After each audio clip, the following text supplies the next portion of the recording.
স্বাগত আজকের বাংলাদেশে। আপনাদের সঙ্গে আছে আমি খালেদ মুহিউদ্দিন। জাতীয় সংসদ নির্বাচন বর্জন করলেও উপজেলার মাধ্যমে রাজপথ ছেড়ে আবার নির্বাচনমুখী পথ নিয়েছে বিএনপি।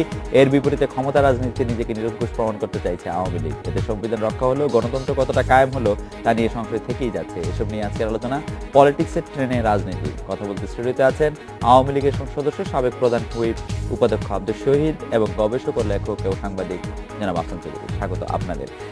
জনাব আব্দুল শহীদ, আমরা আপনাকে পেলাম বলে একটি বিষয় আপনার কাছ থেকে একটু বুঝতে চাই। আপনি সংসদীয় বিধান এবং বাংলাদেশের সংবিধান দুটো বিষয়ে আপনি অনেক অভিজ্ঞ লোক। একটি বিষয় আপনি জানেন যে সংসদে আলোচনা হয়েছে, সেখানে একজন স্বতন্ত্র সংসদ সদস্য রুস্তম আলী তিনি একটি অনেকক্ষণ কথা বলেছেন। আমি তার থেকে নির্বাচিত দুটি লাইন আপনাকে শোনাতে চাই। তিনি জাতীয় পার্টি সম্পর্কে বলেছেন যে সংসদে বিল এলে তারা বিপদে পড়বেন, এই ৭০ অনুচ্ছেদ অনুযায়ী তখন বিরোধী দলের ভূমিকা পালন করতে পারবেন না। জাতীয় পার্টি কোনো বিলের বিপক্ষে থাকলে দলটির মন্ত্রীরা সরকারে আনা বিলে সমর্থন দিলে পদ হারাবেন। আরেকটি প্রসঙ্গ হচ্ছে যে জাতীয় পার্টি প্রসঙ্গে আজকে জাতীয় পার্টির চেয়ারম্যান হোসেন মোহাম্মদ এরশাদ বলেছেন জাতীয় পার্টিতে সংকট সৃষ্টি হয়েছে এবং তিনি ৩৪ জন নির্বাচিত সংসদ সদস্যের মধ্যে ৩০ জনই অনুপস্থিত ছিলেন বলে তাদেরকে এক ধরনের ক্ষোভ ও প্রকাশ করেছেন। জাতীয় পার্টির সংসদের ভেতরে এবং সংসদের বাইরে জাতীয় পার্টি নিয়ে আমাদের আন্ডারস্ট্যান্ডিংটা আমরা আসলে ঠিক বুঝতে পারি না। আপনি যদি আমাদেরকে একটু আলোকিত করেন যে আসলে জাতীয় পার্টির ভূমিকাটা সংসদ এবং সংসদের বাইরে। ধন্যবাদ আসলে আপনাকে এবং আপনার মাধ্যমে ইন্ডিপেন্ডেন্ট টেলিভিশনের সকল শ্রোতা দর্শকবৃন্দকে। আর জাতীয় সংসদে গত পরশু যে বিষয়টি আলোচনা হয়েছে সেদিন আমিও সংসদে ছিলাম। রুস্তম আলী ফরাজি তিনি একজন স্বতন্ত্র সদস্য। সাধারণত গণতান্ত্রিক প্রক্রিয়া পার্লামেন্টারি প্র্যাকটিসে স্বতন্ত্র সদস্যরাও বিরোধী দলের একটা অংশ, এবং আপনি জানেন যে কয়েকদিনে একটা গ্রুপও তাদের করা হয়েছে। তিনি যে বিষয়টি নিয়ে প্রশ্ন উত্থাপন করেছেন, সংসদে বিরোধী দল তো তার ভূমিকা রাখবেই, কিন্তু কার্যপ্রণালী একটা বিধি আছে, যে বিধিটা আমার কাছে এই মুহূর্তে আছে। যে যাই বলুক না কেন, আমাদের সংবিধানে বলা আছে ফ্রিডম অফ স্পিচ, যে আমার কথা বলার অধিকার আছে। কথা বলার অধিকার বলতে তো নিশ্চয়ই একটা তার মধ্যে একটা এরিয়া আছে, তার মধ্যে একটা সীমারেখা আছে, সেই সীমারেখার মধ্যে থেকেই কথা বলতে হবে। এখন কার্যপ্রণালী বিধি অনুযায়ী বিরোধী দল অথবা সরকারি দল অথবা যে কোনো সদস্য তার সেই অধিকার প্রয়োগ করার জন্য তিনি কাজ করতে পারবেন, সে বিরোধী দলে হোক আর সংসদীয় সরকার দলে হোক। একমাত্র ক্যাবিনেট মিনিস্টার বা মিনিস্টার ব্যতীত আর বাকি সবাই কিন্তু প্রাইভেট মেম্বার।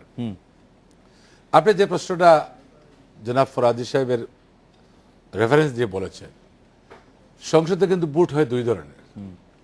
বিলের পর ভোট দুই ধরনের, একটা হচ্ছে কন্ঠ ভোট আর একটা হচ্ছে ডিভিশন।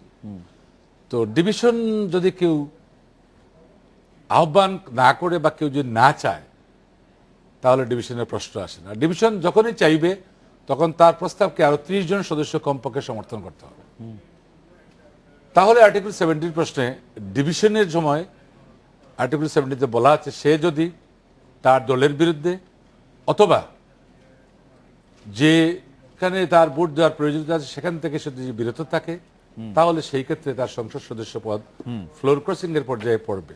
কিন্তু এরপরেও একজন সংসদ সদস্য যেটা ব্রিটিশ পার্লামেন্টে অথবা আমেরিকান কংগ্রেসে অথবা ইন্ডিয়ান পার্লামেন্টে অথবা আমরা যারা বলি কানাডিয়ান পার্লামেন্টে, যেগুলোকে আমরা আমাদের দেশের রেফারেন্স হিসাবে আমরা তাদেরকে অনেকটা রেওয়াজের মতো তাদেরকে ফলো করি। যেমন কাউল এন্ড সাকদার ইন্ডিয়ান পার্লামেন্টের উপর দুইজন অথর আছে যারা এত বেশি এটার উপর লেখাপড়া করে তারা যে সমস্ত টেক্সট তৈরি করেছে সেটা বলতে গেলে হুবহু আমাদের এই কার্যপ্রণালী বিধির মধ্যে কিন্তু সবকিছু আছে।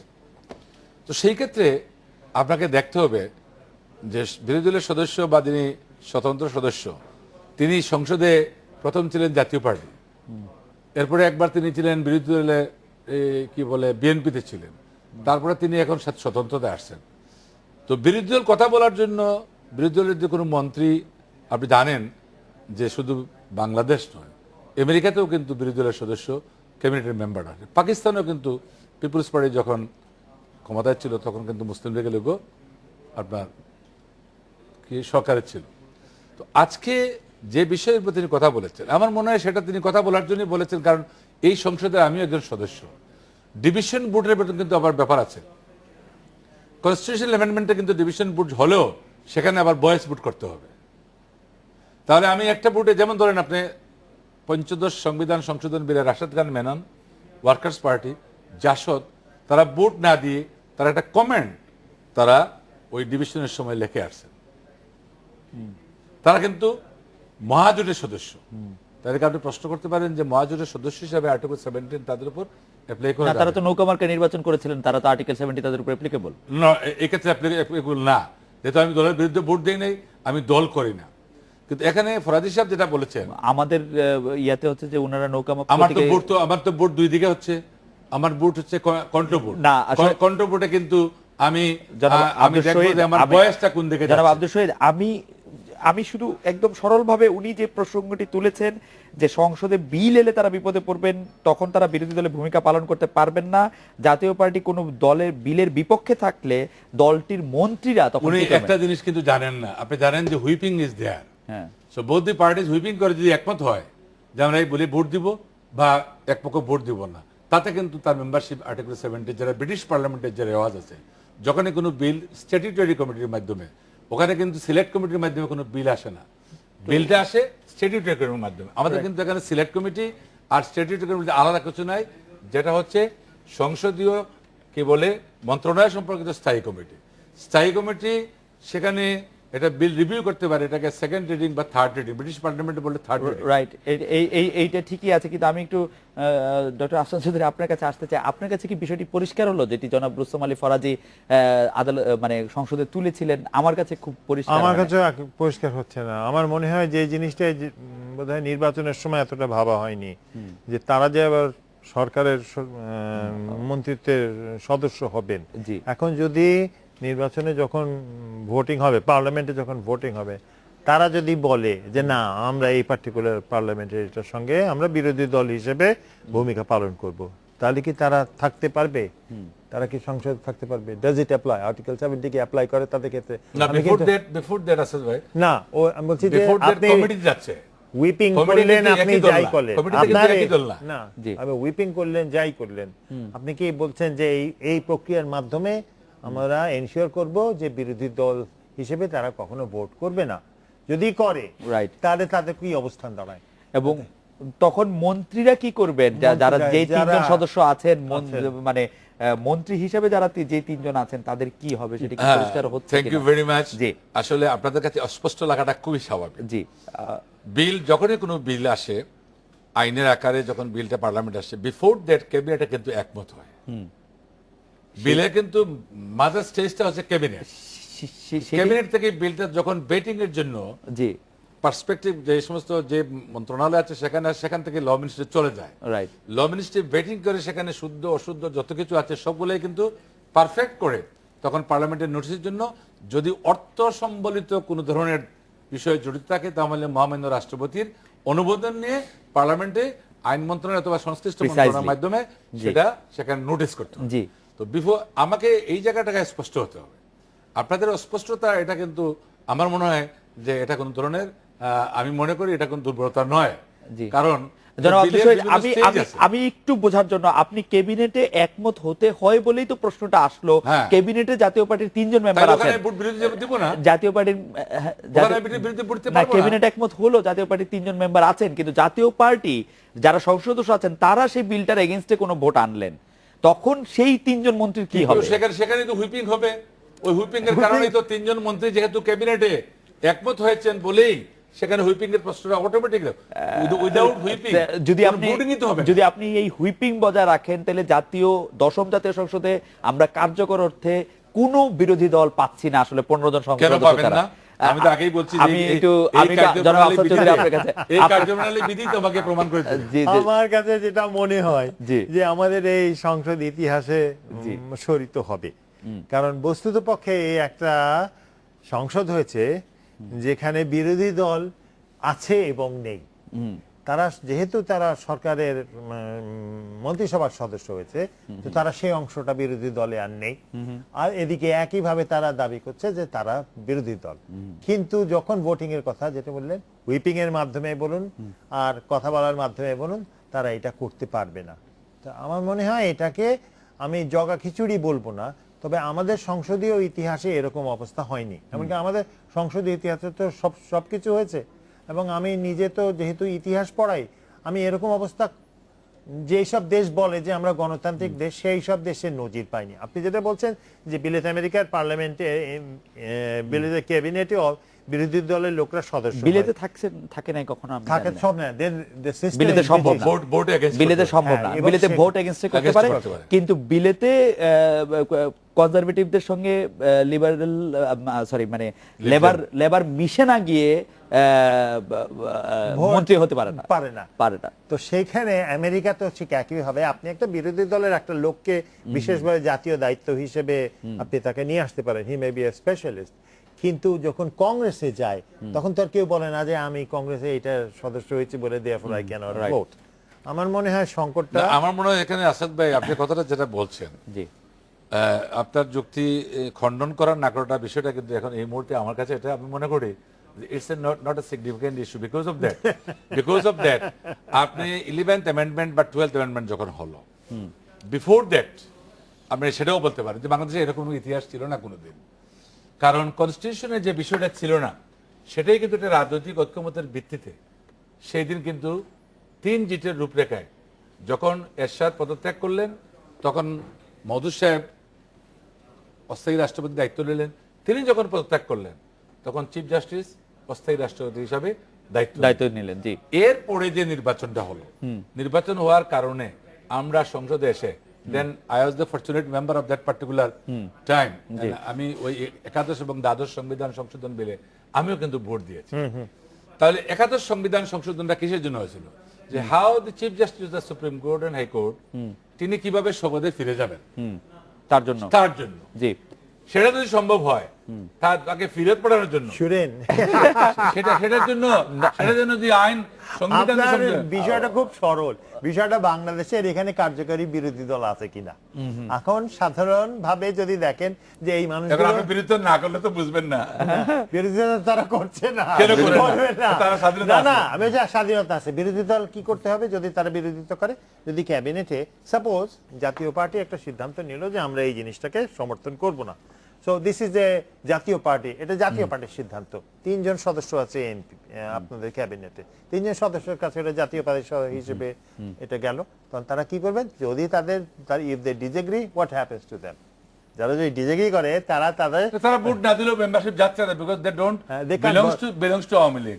নো, তাহলে তারা কি করছে? তারা কি ভোট দিতে পারবে এর বিরুদ্ধে? না হতে পারে না, কিন্তু এটা দল তো সিদ্ধান্ত নিয়েছে বিরুদ্ধে ভোট দেয়ার, তারা বিরুদ্ধে ভোট দিতে পারবে। বিরুদ্ধে ভোট দেওয়া হচ্ছে যে এখানে লেখা আছে, দেখেন আপনি, জি।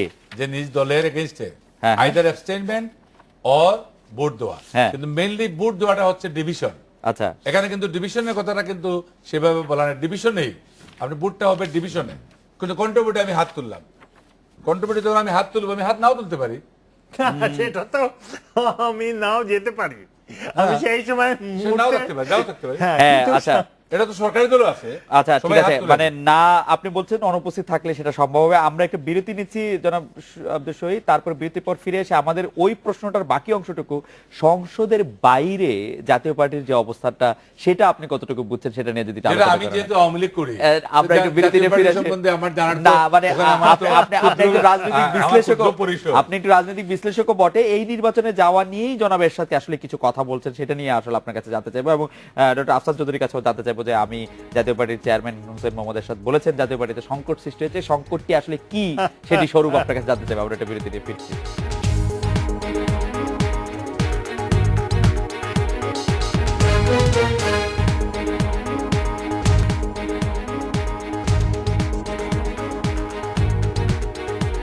ফিরলাম আজকের বাংলাদেশে। জনাব শহীদ, আমি বুঝতে চাইছিলাম যে সংসদের বাইরে যে জাতীয় পার্টি, সেই জাতীয় পার্টিটা যে সংকটে আছে বলে সে তার চেয়ারম্যান এরশাদ সাহেব বলছেন, এবং বিডি নিউজে BDnews24.com এ হেডিংটা হয়েছে অনেকটা এরকম, ভয় দেখালেন, তারা কোট আনকোট বললেন, ফিরতে বললেন এরশাদ। আপনার কাছে কি মনে, আপনার কাছে কি বিশ্লেষণ? যে দেখেন, আমি তো একটা সংগঠন করি, জি, আমি ঐতিহ্যবাহী একটা সংগঠন, রাজ্য সংগঠন বাংলাদেশ আওয়ামী লীগের একজন সদস্য, আমি একজন মুক্তিযোদ্ধা বটে। হোসেন মোহাম্মদ এরশাদ সাহেবের একটা জাতীয় পার্টি আছে, জাতীয় পার্টিতে তারা কে কার পক্ষে যাবেন বা সংসদে তারা বিরোধী দল হিসাবে কি ধরনের ভূমিকা রাখবেন না রাখবেন, সংসদ কার্যপ্রণালী বিধি এবং সংবিধান তাদেরকে সেই নির্দেশনা অবশ্যই দিয়েছে। সেই ক্ষেত্রে আপনি যেহেতু মডারেটর হিসাবে আমার সাথে নিশ্চয়ই কোনো ধরনের ডিবেটে যাবেন না। আর ডিবেটে যাওয়া একটু আগে আমি আপনার রুমে বসেই দেখছিলাম যে কি বলে মুন্নি শাহর সাথে ফেডারেল সাংবাদিকের সভাপতি মঞ্জুরুল ইসলাম বুলবুলের বক্তব্য। কথা হচ্ছে যে এখানে পক্ষপাতিত্বের কোনো সুযোগ নাই। বিষয়টা হচ্ছে যে বিরোধী দলের ভূমিকা কিভাবে সংসদে নেবে। পার্লামেন্ট ইজ এন ইনস্টিটিউশন, এটা কিন্তু একটা প্রতিষ্ঠান। তো সেখানে আমরা যারা মেম্বার হয়ে গিয়েছি, জনগণের ভোটে গিয়েছি, এটা নিয়ে কারো বিতর্ক থাকতে পারে। আর মিডিয়া হচ্ছে এমন একটা সংস্থা যার মাধ্যমে connect the people with is representative. তো সেখানে বিরোধী দলের ভূমিকায় যদি জাতীয় পার্টি সঠিকভাবে অংশগ্রহণ না করতে পারে, তার ব্যর্থতার জন্য তাকেই দায়িত্ব বহন করতে হবে এবং জনগণের জবাবদিহি তাকেই করতে হবে। কিন্তু আওয়ামী লীগ হিসাবে তার ব্যর্থতা সফলতার মূল্যায়ন করা বা কম্পেয়ার করার জন্য আমার কোন ধরনের সেই ধরনের দায়িত্ব নাই বা সেই ক্রাইটেরিয়া দেওয়ার সুযোগই আমি একটু ডক্টর আফসান চৌধুরীর কাছে একটু বিশ্লেষক হিসেবে আসি। জনাব এরশাদ সাহেবের কথা কিন্তু খুব কৌতূহল উদ্দীপক। যেমন তিনি নিজে সাংসদ হিসেবে শপথ নিল, যারা তার কোট আনকোট কথা না শুনে 5 জনের নির্বাচন করেছেন, এরশাদ তাদেরকে বলেছেন, ভয় দেখিয়েছেন, ভবিষ্যতের কথা বলেছেন, যারা বন্ধন ছিন্ন করতে চায় আবার বলছি ফিরে আসো আমাদের কাছে, আগামীতে যারা সুদিন দেখতে চাও আবার বলছি ফিরে আসো আমাদের কাছে, তা না হলে আস্থা করে নিক্ষিপ্ত হবে, আমার অবাধ্য সন্তানের প্রয়োজন নেই। বাংলাদেশের রাজনীতিতে এর চেয়ে, মানে আপনি অনেকদিন ধরে ইতিহাস বিশ্লেষণ করছেন, এর চেয়ে কৌতুককর কথা আপনি আর শুনেছেন? আমার মনে হয় আমরা এরশাদকে খুব মিস করব যখন এরশাদ থাকবে না। কারণ আমাদের রাজনীতিতে আমাদের 2 প্রধান নেত্রী তারা কেউই কিন্তু হাসির খোরাক যোগান দেন না। কিন্তু এরশাদ যেভাবে একা লড়ে যাচ্ছে, আমাদের তাকে সম্মান জানানো উচিত। তিনি একের পর এক যেসব কথা বলেন, কাজ করেন, তাতে মানুষের মধ্যে যথেষ্ট আনন্দ সৃষ্টি হয়। তো আমার মনে হয় তিনি যেটা ভাবতে পারেননি যে তিনি যখন রাত্রেবেলা তাকে হাসপাতালে নিয়ে যাওয়া হচ্ছিল, উনি কি জানতেন তিনি কেন যাচ্ছেন? উনি হাসপাতালে গিয়ে গহর রিজভির সঙ্গে দেখা করছেন, উনি কি বলেছেন যে কেন দেখা করছেন? তারপরে উনার স্ত্রী গিয়ে এমপি, উনার স্ত্রী আছে কিনা আমি জানি না, এখন স্ত্রী আছে কিনা, রওশন এরশাদ ওনার স্ত্রী, মানে আমরা এরকমই জানি আর কি। তিনি গিয়ে করলেন এবং তিনি তখন কোন জায়গায় পড়েছেন, তিনি যে 4টা এমপি কি তার সাথে আছে? তবে আমার মনে হয় জনগণ ওনার কাছ থেকে কোনো সিরিয়াস কোনো ভূমিকা পালন করে না, এবং আওয়ামী লীগও ওনার কাছ থেকে সিরিয়াস কোনো ভূমিকা পালন আশা করেনি। উনি যখন বললেন যে আমি এবার বিএনপির সঙ্গে, উনি বললেন যে আমি নির্বাচনে যাব না, তার কদিন পরে নির্বাচনে চলে গেলেন। আমার মনে হয় না উনি একটা serious element in the party. তবে বিষয় যেটা মানুষের আগ্রহ, আপনি যদি ফেসবুকেও দেখেন এবং আমি লোকের, তারা জানতে চায় যে এই মামলার রায়টা কখন হবে চিটাগংয়ে মঞ্জুর মার্ডার কেসের। এটাই হচ্ছে মূল বিষয় এবং এইটাই মানুষ জানতে চায়। তো এখন এরশাদ কতটা যেতে পারবে যখন আপনার এগেইনস্টে একটা মার্ডার কেসের আসামি আপনি?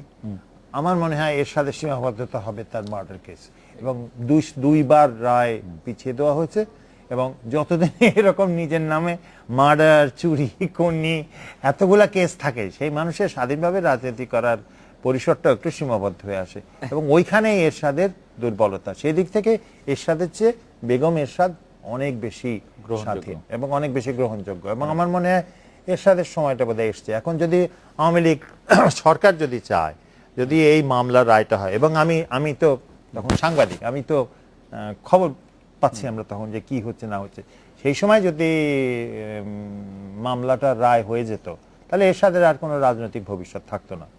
সেটা হয়নি। অতএব এরশাদের দুর্বলতা বা সীমাবদ্ধতা ওইখানে, মামলাটাই হচ্ছে প্রধান বিষয়। আমার জনাব আব্দুল শহীদ, আপনার কাছে অন্য একটি বিষয় প্রশ্ন, যে কেন্দ্র থেকে শুরু করে তৃণমূল পর্যন্ত বিএনপি মামলা এবং হামলায় আক্রান্ত বলে দাবি করা হচ্ছে বিএনপির পক্ষ থেকে। আমরাও আমাদের এরকম খবর আমাদের কাছেও আসছে একাধিকবার। এই অবস্থায় উপজেলা নির্বাচনে লেভেল প্লেইং ফিল্ড তৈরি করা সম্ভব কিনা, জনাব শহীদ আপনি কি মনে করেন? আপনি জানেন যে আজকে বিএনপির যুগ্ম মহাসচিব রুহুল কবির রিজভী আহমেদ উপজেলা নির্বাচনকে সামনে রেখে প্রতিদিনই বিএনপি প্রার্থীদের বিরুদ্ধে বিভিন্ন মামলা দিয়ে গ্রেফতার ও হয়রানি করা হচ্ছে বলে অভিযোগ করেছেন, আমরা এটি সবাই দেখেছি। ধন্যবাদ। আসলে প্রথমে দেখতে হবে যে যদি কেউ মামলা কোনো আসামি হয়ে থাকেন, আমরা জাতীয় রাজনীতির ক্ষেত্রে যদি জাতীয় রাজনীতির ব্যাপারে যদি আসামি হয়ে থাকেন, সেটা হলে এই প্রশ্নটা যুক্তিযুক্ত হতে পারে যে রাজনীতির ক্ষেত্রে রাজনীতিবিদদেরকে হয়রানি করেছে মামলা দিয়ে। কিন্তু বাংলাদেশে প্রায় 485টা উপজেলা রয়েছে, সেখানে বিভিন্ন ধরনের মানুষ আছে, বিভিন্ন ধরনের ক্রাইম বা বিভিন্ন ধরনের সামাজিক অসামাজিক অনেক গন্ডগোল অনেক কিছু হচ্ছে। পুলিশ কোথায় কাকে অ্যারেস্ট করতেছে কি করতেছে এগুলো নিয়ে যদি নয়াপল্টনের অফিস থেকে যদি ডেইলি স্টেটমেন্ট করার মতন এটি রুটিন ওয়ার্কের মতো রেওয়াজের মতন যদি হয়ে যায়, তাহলে আমার তো মনে হয় যে উপজেলা নির্বাচনে অংশগ্রহণ করার জন্য তাদের দলের একক প্রার্থী হওয়ার কথাই ছিল, না হয়ে পত্রপত্রিকায় যা রিপোর্ট দেখছি যে অনেক জায়গায় একাধিক প্রার্থী তাদের রয়েছে। আমার আরেকটা বিষয়, আরেকটা প্রশ্ন আছে যে বিএনপি এই উপজেলা নির্বাচনটা অংশ নিয়ে আপনাদের অনেক মানে আমি কি বলবো হাসি ঠাট্টা তামাশার পাত্র তারা হচ্ছেন, কেন তারা নির্বাচনে আসেন? নির্বাচনে এসে কি তারা না, আমি তাদের এই সিদ্ধান্তের ব্যাপারে হাসি ঠাট্টার পাত্র বলে আমি মনে করি না। তারা যদিও জাতীয় নির্বাচন 10ম জাতীয় সংসদ নির্বাচনে তারা অংশগ্রহণ না করে, এটা তাদের অধিকার, তারা করেন নাই, কিন্তু উপজেলা নির্বাচনে অংশ নিচ্ছেন তারা। এটা রাজনৈতিক দলের তো একটা গণতান্ত্রিক ট্রেন জাতীয় অনেক কথা বলবো না, এটা রাজনৈতিক দলের একটা কমিটমেন্ট থাকে যে একটা ইলেকশন আসলে আমি একটা ম্যানিফেস্টো দিব যে আমি আগামীতে নির্বাচিত হলে জনগণের রায়ের প্রতিফলনটাই হচ্ছে ক্ষমতায় যাওয়ার একমাত্র মাধ্যম। তো এটা জনগণের রায়টা যদি আমি না পাই, তাহলে আমার রাজনৈতিক উদ্দেশ্য সফল করার জন্য, জনগণের পক্ষে কাজ করার জন্য আমি এটা নির্বাচনে যাব না, তাহলে আমি কিভাবে ধরে নিতে পারি? না, নির্বাচনে ওই নির্বাচনে না যাওয়াটা তো একটা অন্য প্রসঙ্গ, কিন্তু সেই উপজেলা নির্বাচনে কেন আসলো তার জন্য কি সে হাসি ঠাট্টা তামাশা পাত্র হওয়া উচিত বিএনপির দল? না, আমার মনে হয় তারা এই সিদ্ধান্ত যদিও বিলম্বে তারা নিয়েছে, এটা ভালো সিদ্ধান্ত নিয়েছে। আর এটা নিয়ে হাসি ঠাট্টা করার তো আমার মনে হয় আসাদ ভাই এটা তো ঠিক না, কারণ আমি একটা ভুল করলে যে আর 10টা শুদ্ধ করতে পারবো না, এরকম তো সাংবিধানিক কোনো বিষয় না, আর অভিধানও এরকম বিষয় আছে। কিন্তু আসাদ ভাই আপনার পর্যালোচনা কি, যে আমরা তো দেখতে পাচ্ছি যে তাদের এই উপজেলা নির্বাচনে অংশগ্রহণ করাটা নিয়ে মামলা হামলার কথা একদিকে যেমন আছে, অন্যদিকে তারা কেন উপজেলা নির্বাচনে অংশ নিবে সেটা নিয়েও তাদের বিরুদ্ধে অনেক বাক্যবাণ ছুড়ে দেওয়া হচ্ছে। এইটা কেন? বিএনপি যেটা ছিল, বিএনপি সিরিয়াসলি যতদিন পর্যন্ত গাজীপুর নির্বাচন ছিল, বিএনপি একটা সিরিয়াস রাজনৈতিক দল ছিল, কিন্তু তাদের যে কোনো কারণে হোক তারা ভেবেছে যে আমরা গাজীপুর নির্বাচনের পরও যদি নির্বাচন না করি আমরা সরকারকে আন্দোলনের মাধ্যমে নামিয়ে দেব। এটা হয়নি এবং এটা অত্যন্ত ভ্রান্ত একটা সিদ্ধান্ত ছিল। এবং তারপরে এই সিদ্ধান্তের পরে তখন তারা নিজের অবস্থান যখন সামলাবার চেষ্টা করছে, তখন তারা যাই করছে তারা হাসি ঠাট্টার পাত্র পরিণত হচ্ছে। এবং বাংলাদেশের রাজনীতিতে আপনি যদি প্রধানমন্ত্রী যেভাবে কথা বলেন, আমার মনে হয় প্রধানমন্ত্রী আরেকটু যদি একটু রাষ্ট্রায়নে কথা বলেন তারই ইজ্জত বাড়বে। আর আমাদের বিরোধী দলীয় নেত্রী যেভাবে কথা বলেছেন এবং মানুষকে যেভাবে গোপালী বা ইত্যাদি বলেছেন, এটা তো অত্যন্ত অশোভন। অথবা একটা অশোভন অবস্থাতে যেটা আপনি হাসি ঠাট্টা বলছেন, এটাই রাজনীতিটা এখনো আমাদের ইউনিয়ন পরিষদের জাতীয় নির্বাচনের স্তর বা শ্রেণী এখনো ইউনিয়ন পরিষদের গ্রাম্য নির্বাচনের পর্যায়ে রয়েছে। তো সেখানে হাসি ঠাট্টা তামাশায় তো এটা হবে, এবং পারস্পরিক আক্রমণ পারস্পরিক ভাষা ব্যবহার, এটা তো হবেই। আমাদের অপরিপক্কতার একটা ভালো ইন্ডিকেটর। এখানে একটু আমি ওনার সাথে যোগ করতে চাই। বাংলাদেশে তো আমাদের ধরেন আর্টিকেল 59-60-তে যে ব্যবস্থা আছে, সেক্ষেত্রে প্রশাসনের সকল স্তরে জনগণের প্রতিনিধিত্ব থাকার একটা বিধান তো অবশ্যই আছে। সেই ক্ষেত্রে আমাদের জাতীয় সংসদের পরে জেলা পরিষদ বলেন, উপজেলা পরিষদ বলেন, ইউনিয়ন পরিষদ বলেন, যে কোনো না কোনো টায়ারে আমরা যে অংশগ্রহণ নাই করে থাকি, যে কথাটা বলছেন হাসির ঠাট্টার বিষয়টা এই জন্যই যে আমি ভালো জিনিসটাকে আমি নিতে চাইলাম না, তার চেয়ে দুর্বল জিনিসটাকে নেওয়ার জন্য কেন আমি খুব উদ্গ্রীব হয়ে পড়ে গেলাম। আবার বললাম যে আমি উপজেলা নির্বাচন করতে গিয়ে আমি মামলা হামলার শিকার হচ্ছি, তাহলে কোনটা সঠিক? এই জন্যই হাসিটার প্রশ্নটা মানুষের কাছে স্বাভাবিক কারণেই চলে আসছে। যেটা আসাদ ভাই বললেন যে একটা জিনিসের একটা সিগনিফিক্যান্ট থিঙ্কিংটা যদি ডেলিভারেশন না হয়, তাহলে তো হাসিটার প্রশ্নটা অটোমেটিক্যালি কিন্তু মানুষের মধ্যে চলে আসে, এটা কেউ বলতে হয় না। না, আমি আসলে আপনার কথা ভালো বুঝতে পেরেছি কিনা জানি না। আমি একটা বিরতি নিচ্ছি, বিরতির পর ফিরে এসে আপনাকে জানতে চাইবো যে 5 বছর পর একাদশ সংসদ নির্বাচন হবে, এই কথাটা বারবার আমাদের সরকারি দলের শীর্ষ পর্যায় থেকে শুনতে হচ্ছে কেন? বারবার এটা বলা হচ্ছে কেন? প্রধানত এই প্রশ্নটার মধ্যে আমাদের দুটো ভাগ আছে। একটি ভাগ হচ্ছে যে নির্বাচনের আগে কিন্তু আমরা সরকারের শীর্ষ পর্যায় থেকে শুনেছিলাম যে সংবিধান রক্ষা করার জন্যই নির্বাচনটি প্রয়োজন ছিল। তারপরে আমরা নির্বাচনের পরপরও আমরা শুনেছি যে আলোচনা হতেও পারে, আলোচনা হওয়ার সম্ভাবনাও আছে, এরকম আমরা শুনেছি। এখন বারবার এই কথাটা কেন বলা হচ্ছে যে 5 বছর পরেই একাদশ সংসদ নির্বাচন হবে? সেই যদি 5 বছর পরে হতেই হয় তাহলে তার এটা এতবার বলারও দরকার নাই। আমরা এটা বিরতি নিয়ে ফিরছি, এই সম্পর্কে আপনার মতামত শুনছি।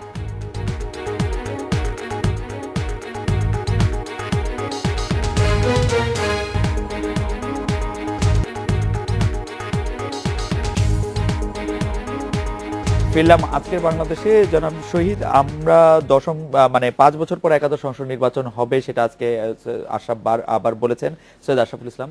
এটার মানে কারণ কি, এটা বারবার বলতে হচ্ছে কেন?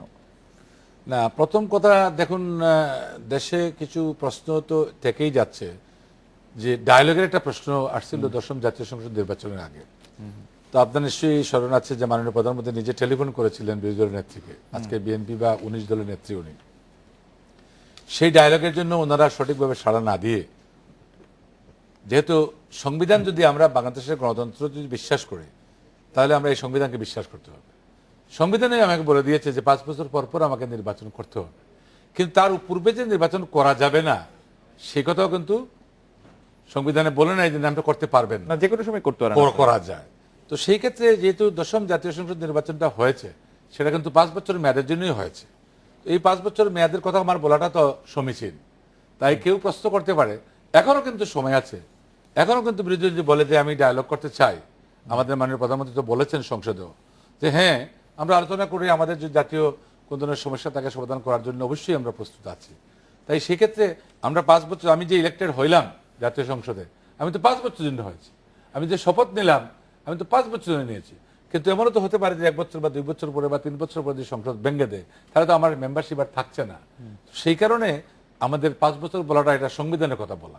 সংবিধান যেভাবে আমাকে ডিকটেট করতেছে এটা কিন্তু আমাকে মানতে হবে। বাট টিল দেন যে কোনো ধরনের পরিবর্তন এটা কিন্তু সংবিধান কুরআন নয়, এটা কোনো হাদিস নয়, কিন্তু এটা আমাদের রাষ্ট্র পরিচালনার সেক্রেট বুকস বলতে হবে। ডক্টর আফসান চৌধুরী, আপনার মতামত এই প্রসঙ্গে শুনবো। আমার যেটা মনে হয়, এই নির্বাচন তো আর বেআইনি নির্বাচন হয়নি, আইনি নির্বাচন হয়েছে, কিন্তু গ্রহণযোগ্যতা এর সীমিত। এবং সাধারণ মানুষের মধ্যে যে ধারণাটা তৈরি হয়েছিল নির্বাচনের আগে যে এই নির্বাচন না করলে সংবিধান রক্ষিত হবে না, এই জন্য নির্বাচনটা করা হচ্ছে। এবং সেই সময় নির্বাচনের আগে 1 মাস ধরে তো মানুষ খুব চাপ দিচ্ছিল যে একটা আলোচনা করা হোক। তো ওই ভাবনাটা মানুষের মধ্যে এখনো আছে যে একটা কিছু করে এখন একটা সুস্থ নর্মাল একটা সংসদ হবে, যেখানে সরকার থাকবে, বিরোধী দল থাকবে। হোসেন মোহাম্মদ এরশাদ, রওশন এরশাদ এবং তার দলকে লোকজন কেউ বিরোধী দল হিসেবে মানছে না, এমনকি বস্তুতপক্ষে তারা নিজেরাও নিজেদেরকে বিরোধী দল হিসেবে মানছেন না। সেই অবস্থাতে আমার মনে হয় সরকার বারবার বলার চেষ্টা করছেন যে আমাদের যে সীমাবদ্ধতা আছে বা আমাদের যে ফাঁকটা আছে আমাদের গ্রহণযোগ্যতার, আইনের নয় গ্রহণযোগ্যতার, এই ফাঁকটা নেই, আমরা 5 বছরের জন্যই এসছি। তত এই যে মানুষের মধ্যে যে ডাউটটা তৈরি হচ্ছে, এই ডাউটটাকে তারা নিরসন করার চেষ্টা করছেন, কিন্তু তাতে মানুষের মধ্যে থেকে এটা চলে যাবে কিনা আমি জানি না। কারণ এখন মানুষ হচ্ছে পলিটিক্যাল হানিমুন নিয়ে চলছে। আমি ওই যে বিরতির সময় আপনাকে যে প্রশ্ন করতে, আপনি কি চান যে আসলে খুব দ্রুত একটি নির্বাচন হোক, 6 মাস বা 1 বছরের মধ্যে, চাই কিনা এরকম আরেকটি নির্বাচন? আমার মনে হয় পাবলিক চায় 1 বছর ধরে নিয়মিতভাবে অফিস যেতে পারবো, বাচ্চাদের স্কুলে পাঠাতে পারবো এবং বাজার করতে পারবো। এই 1 বছর পরে গিয়ে যখন জীবনটা একটু স্বাভাবিক হবে, তখন রাজনৈতিক প্রশ্ন আসবে। এখন আমার মনে হয় না রাজনীতি বড় বিষয়। আমার মনে হয় যে এই বিষয়ে খুব বিতর্ক করে কিছু নাই। জনাব আব্দুল শহীদ, একটি প্রশ্ন আপনাকে করতেই হচ্ছে, সেটি আমাদের দর্শকদের কেউ কেউ জানতে চেয়েছেন। আমরা আমাদের গবেষক দল দৈনিক প্রথম আলো থেকে একটি উদ্ধৃতি দিয়েছেন যে আপনি আসলে এইবার মানে চিফ হুইপের দায়িত্ব না পালন করার ফলে টানা 15 বছর পর আপনি হুইপ এবং চিফ হুইপের দায়িত্ব ছাড়া রয়েছেন। তো এই ক্ষেত্রে যে কারণগুলি বলা হয়েছে, সেই কারণগুলির ক্ষেত্রে বলা হয়েছে যে আপনি বিতর্কিত হয়ে পড়েছিলেন সেই নির্বাচন কমিশনে দেওয়া হলফনামা অনুযায়ী। প্রথম আলো প্রতিবেদন করছে যে 5 বছরে আপনার অস্থাবর সম্পদ বেড়েছে 2,56,73,349 টাকার। 5 বছর আগেও আপনার স্ত্রী কোনো সম্পদ ছিল না, এখন স্বর্ণই আছে 100 ভরি। আপনাকে বলা হয়েছে যে আপনি নামকরণের শব্দটি ব্যবহার করেছে, নামকরণে কাঙাল। তার নির্বাচনী এলাকায় সরকারের টাকায় নির্মিত 2টি সেতু, 7টি শিক্ষা প্রতিষ্ঠানের নামকরণ আপনার নামে হয়েছে। আপনি যদি এই সম্পর্কে একটু বলতেন। দেখুন, প্রথমেই কিন্তু আমি নিজের শিক্ষা প্রতিষ্ঠান করেছি অনেক। নামকরণ তো কোনো ধরনের ডেভেলপমেন্ট না হলে কোনো এলাকায় উদ্বোধন বা ফাউন্ডেশন স্টোন লেট ডাউন করার বিষয়টা কিন্তু আসে না। সেখানে যে করে তার নামেই হয়। তো কোনো পত্রপত্রিকা তো আমাদের দেশে পত্রিকা তো কিন্তু স্বাধীন, অন্তত প্রিন্টিং মিডিয়া বা ইলেকট্রনিক মিডিয়া সবই স্বাধীন। আমার স্ত্রীর সম্পদ ছিল না, আমি দেখেন 5 বার ধারাবাহিকভাবে নির্বাচিত হয়েছি এবং প্রত্যেকবারে কিন্তু আমি বর্ধিত হারে ভোট পেয়েছি। এবার তো আমার সাথে নমিনেশন পেপার কেউ দাখিল করে নাই। আমি ইনকাম ট্যাক্স দিয়ে আসছি আজকে থেকে প্রায় 30-40 বছর আগ থেকে ইনকাম ট্যাক্স দিয়ে আসছি। তো তো যারা পত্রিকায় লিখেছে আর কোনো পত্রিকায় লেখে নাই, এটা কিন্তু বিতর্কের কোনো বিষয় নাই। 15 বছর কিন্তু আমি জাতীয় সংসদের হুইপ বা চিফ হুইপের দায়িত্ব পালন করেছি। আমার দল বিশাল একটি বড় দল, এই দলের সবাইকে কিছু না কিছু দায়িত্ব পালন করার মতন তার যোগ্যতা রয়েছে, এবং সেই হিসাবে মাননীয় প্রধানমন্ত্রী বা আমাদের দলের প্রধান তিনি সেইভাবেই দলকে সাজিয়েছেন, মন্ত্রিসভা গঠন করেছেন, পার্লামেন্ট গঠন করেছেন। তো পত্রিকা তো লিখেছে, এখন প্রমাণ করে আমি যদি এটা গোপন রাখতাম তাহলে নিশ্চয়ই আমার হলফনামা গোপনীয়তা যেভাবে রক্ষা করলে আমি বেঁচে যেতাম। আমার ছেলে বিয়ে দিয়েছি, আমার মেয়েকে বিয়ে দিয়েছি, আমার অনেক উপঢৌকন বা অনেক কিছুই আমার বিয়ের অনুষ্ঠানে ঢাকায় শহরে বিয়ে হয়েছে দিয়েছে, এই জিনিসটা কিন্তু আমার গোপন রাখার তো কোনো সুযোগ নেই।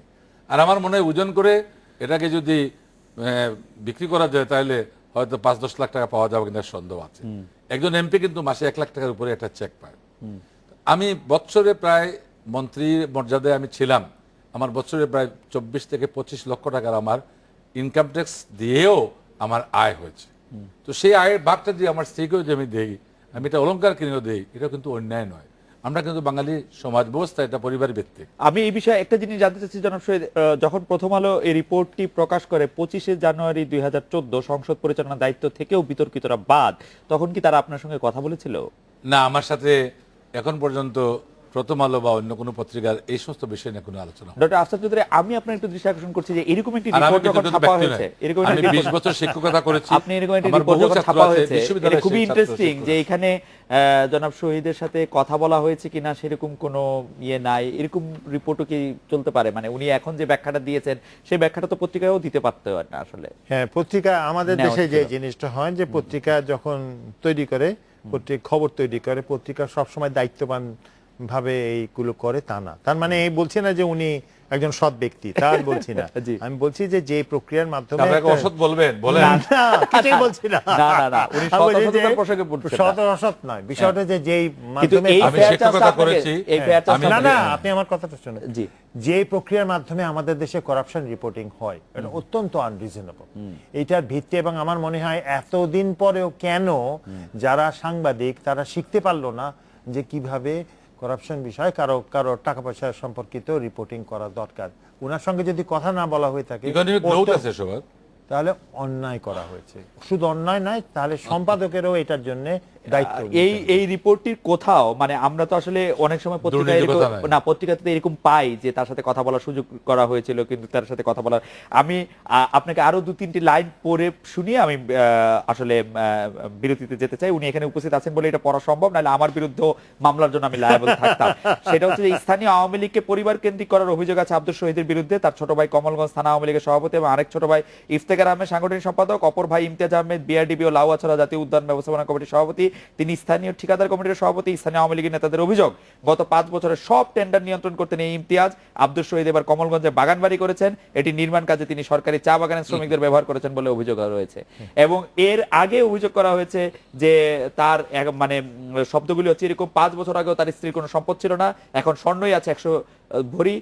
তিনি তার আছে আরো আছে নগদ টাকা, কৃষি জমি, বন্ড, ঋণপত্র, শেয়ার, কেবল সম্পদ নয় নামকরণেরও কাঙ্গাল আমার আব্দুল লোনটাও শহীদ। তো আছে, এটা তো কাঙ্গাল বললেন না। আব্দুল শহীদ, কিন্তু এরপরও তার সঙ্গে আসলে কোনো কথা বলা হয় না, এটা আমার একটা খুব কৌতূহল। না, আমার কাছে মনে হয় যখনই আমরা রিপোর্ট দেখি, এবং আমি তো করাপশন রিপোর্টিং যদি আমরা দেখি, তার যদি প্রক্রিয়া স্ট্যান্ডার্ড যদি না সেট করা হয়, তাহলে আমরা কেন সরকারের কাছে বারবার বলি যে আপনারা আমাদের স্বাধীনতায় হস্তক্ষেপ করার চেষ্টা করছেন? এটাও তো বলার অধিকার আছে। আমার মনে হয় এই যে সম্পর্কটা না, এই সম্পর্কটা হচ্ছে গণতন্ত্রের অভাবের সম্পর্ক, গণতন্ত্রের অভাবের সংস্কৃতি। সেটা কেবলমাত্র রাজনীতি নাই, এটা আমাদের সবারই এই দায়িত্ব এই আসলে দায়িত্বটা আছে। অনেক এটা নিতে হবে।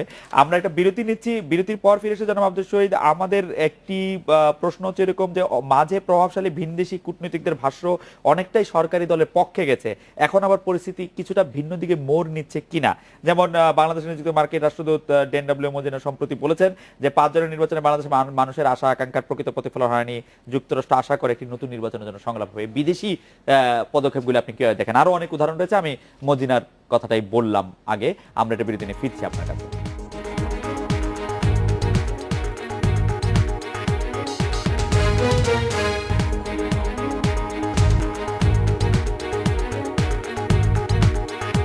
ফিরলাম আজকের বাংলাদেশে জনাব আব্দুল শহীদ। এই যে বিদেশিদের যে আমরা যেটা বলছিলাম যে মাঝে প্রভাবশালী ভিনদেশি কূটনীতিকদের বা বিদেশি কূটনীতিকদের ভাষ্য অনেকটা সরকারের ফেভারে গিয়েছিল, এখন আবার সেটা কিছুটা বিপক্ষে চলে যাচ্ছে বলে মনে হচ্ছে। এর উপরে কি সরকারের কোনো প্রভাব আছে কিনা? দেখুন, আপনার এই প্রশ্নের জবাব দেওয়ার পূর্বে আমার মনে হয় যে একটু আগে আমাকে আরো কিছু কিছু বিষয় বিভিন্ন পত্রিকার রেফারেন্স দিয়ে আমাকে উল্লেখ করেছে, কারণ এখানে শ্রোতা দর্শক অনেকেই আছে, হয়তো অনেক কিছু জানে না। আর এই সমস্ত লেখা আমি কোনো দল কিন্তু নিয়ন্ত্রণ করে না, আমার পরিবারও দল নিয়ন্ত্রণ করে না। আমার দল কিন্তু বাংলাদেশ আওয়ামী লীগ নিয়ন্ত্রণ করে। আর আমার ফ্যামিলি রাজনৈতিকভাবে যোগ্য ফ্যামিলি, শিক্ষিত ফ্যামিলি। আমার দলের সকল যদি আমার নেতারা যদি আমার দলের নেতৃবৃন্দকে, আমার ভাই ব্রাদারকে যদি শ্রদ্ধা করে, রেসপেক্ট করে নেতা বানাইতেই পারে। এটা কিন্তু আমার ইচ্ছার উপর কিন্তু নির্ভর করে না। তৃতীয়ত হচ্ছে, এটা পরিবার রাজনীতি করলে তার পরিবারের একটা বিস্তৃত পরিধি তার ব্যাপৃত হয়। আমার এখানে কোনো টেন্ডারবাজিও নাই। আমার নির্বাচনী এলাকায় তো আমার জেলায়ও কোনো টেন্ডারবাজি হয় নাই। তো আমি জানি না এই পত্রিকা এই সমস্ত তথ্যগুলো কোত্থেকে কালেকশন করেছে, এটা সে নিজেই জানে। এমনকি ডিফেন্ড করার মতন আমার যেহেতু সিভিক রাইট রয়েছে, আমাকে কিন্তু জিজ্ঞেস করে নাই। বরঞ্চ আমি শুনতে পেয়েছি তার ভাই একসময় বলেছে যে আমার ভাই এটার সাথে জড়িত না। তার ভাই যদি এটার সাথে জড়িত নাই থাকে, তাহলে সেই কথা বলার তো কোনো কথা না। আমি হাঁস খেয়েছি, আমার কি বলে কপালে লোম লাগা, যেটা আসাদ ভাই একটু আগে বলেছেন যে সাংবাদিকরা আমি প্রতিবাদ করি না, এটা কথা বলছেন ঠিকই। আমি মনে করছি যে প্রতিবাদ করে আরো ঝামেলা জক্কর পোড়ানোর সে প্রয়োজন আছে কিনা আমি জানি না। আমার ভাই ব্রাদাররাও জিজ্ঞেস করছে।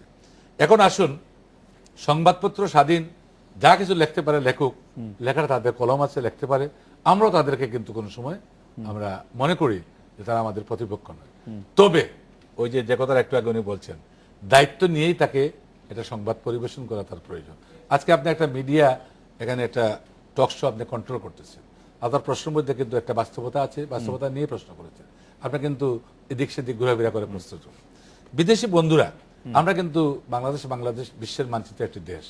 সেই হিসাবে প্রত্যেকটা দেশের সাথে আমাদের উন্নয়ন বলেন, ভালো মন্দের সাথে সম্পর্ক রয়েছে। তো আজকে নির্বাচনের পূর্বে কিন্তু আমরা দেখেছি বিদেশি অনেক কূটনীতিকরা আমাদেরকে বিভিন্ন সময় দাওয়াত দিয়েছেন বা কথাবার্তা বলেছেন, নির্বাচন নিয়ে বিরোধী দলকে নির্বাচন নিয়ে আসার কথা বলেছেন। নির্বাচন শেষ হয়েছে, ওনাদের ধারণা ছিল হয়তো শেখ হাসিনার সরকার সংবিধান অনুযায়ী 10ম জাতীয় সংসদ নির্বাচন করার ব্যাপারে নির্বাচন কমিশনকে হয়তো সফল করতে সহযোগিতা করতে পারবে না। কিন্তু নির্বাচন কমিশন একটা শক্ত, এটা সাংবিধানিক প্রতিষ্ঠান, এই নির্বাচন অনুষ্ঠান তারা সম্পন্ন করে প্রমাণ করেছে। আর আমি মনে করি যে কূটনীতিবিদরা সরকারের পক্ষে অথবা বিপক্ষে কোনো রোল প্লে করছেন কি করছেন না, এটা কম্পেয়ার করার মতো এমন কোনো ইয়ারস্টিক আমাদের হাতে নাই। তো সেই কারণে আমার মনে হয় যখন যা বলার তারা তখন তা হয়তো বলছেন। কিন্তু সরকার আমরা চালাই, দেশ মাননীয় প্রধানমন্ত্রী চালান, দেশ একটা ক্যাবিনেট চালায়, দেশের মানুষ দেশে খাজনা দেয়, ট্যাক্স দেয়, সবকিছু দেয়। উন্নয়ন কিন্তু এই সমস্তের উপরে কিন্তু নির্ভর করে। উন্নয়ন যারা আমাদের পার্টনার আছেন তারা আমাদেরকে সাহায্য করেন। এর বাইরে আমার মনে হয় তাদেরও কোনো দায়িত্ব আছে বলে আমার জানা নেই। ডক্টর আফসান চৌধুরী, আমি যে ডেনডব্লিউ মজিনের কথা আপনি শুনলেন, সাতক্ষীরায় গিয়েও কিন্তু কানাডীয় হাইকমিশনার বলেছেন যে অংশগ্রহণমূলক নির্বাচন চায় কানাডা। এইসব বক্তব্যের আসলে কোনো সিগনিফিকেন্স বা তাৎপর্য আছে কিনা? আপনি যদি আন্তর্জাতিক রাজনীতি দেখেন, তো তাহলে তারা যেটা একটু সংকটাপন্ন ভাব থাকে তাদের মনে, যে দেশের রাজনীতি বা যেই দেশের নির্বাচন দুর্বল হয়, পলিটিক্যালি দুর্বল হয়, সেই দেশটা সবসময় সন্ত্রাসবাদকে সহায়তা করে। তো আজকে বাংলাদেশে যে এই নির্বাচন হয়েছে, এই নির্বাচনটা খুব একটা উন্নত নির্বাচন হয়নি। এটা আমি আবার বলছি যে এটা বেআইনি নির্বাচন না, কিন্তু এই নির্বাচন যেখানে কোনো বিরোধী দল নাই, সেটা দেশটাকে নাজুক করে ফেলে। তো তাদের দুশ্চিন্তা কিন্তু সেখানেই, তাদের যে এইখানে এই পরিস্থিতি যে কোনো সময় আনসেটেল হয়ে যেতে পারে। তো এই আনসেটেল এর সবচেয়ে বড় যেটা প্রতিরোধ বা বাধা থাকে, সেটা হচ্ছে একটা বিরোধী দল। এই সংসদের কোনো বিরোধী দল নাই, এবং কোনোদিন এই জাতীয় পার্টির পক্ষে সেই উজ্জ্বলতা সংগ্রহ করা সম্ভব হবে না। অতএব আমার মনে হয় আওয়ামী লীগের যেটা মনে রাখা দরকার, যে দুর্বলতার কথাটা যখন সবাই বলছে, তখন তাদের একটু শোনা দরকার, যে কোনো একটা ব্যবস্থা করা দরকার। এবং তা না হলে যেটা হবে, বাংলাদেশ এই সময় এসে একটা খারাপ পরিস্থিতিতে পড়েছে। সেটা হচ্ছে ভারতের যে সংকট আর পাকিস্তানের যে সঙ্গে ভারতের যে প্রক্সি ওয়ার, এই দুটোর মাঝখানে বাংলাদেশ পড়ে গেছে। আমার মনে হয় যে সরকার এটি অবশ্যই গুরুত্বের সাথে বিবেচনা করবে, যেন আব্দুল শহীদ এবং যেন ডক্টর 17 দল বা 18 দল তো নির্বাচনে অংশগ্রহণ করেইছে। জি, তো আপনি কি মনে করেন যে বাংলাদেশ আওয়ামী লীগ একাই নির্বাচন করেছে? না, আমার মনে হয় যে যদি এটি আরো গুরুত্বের সাথে একটু দেখবে, যারা আব্দুল শহীদ এবং ডক্টর আফসার চৌধুরী, আপনাদের অনেক ধন্যবাদ। এই ছিল আজকে বাংলাদেশে, দেখা হবে আগামীকাল এই সময়। শুভরাত্রি।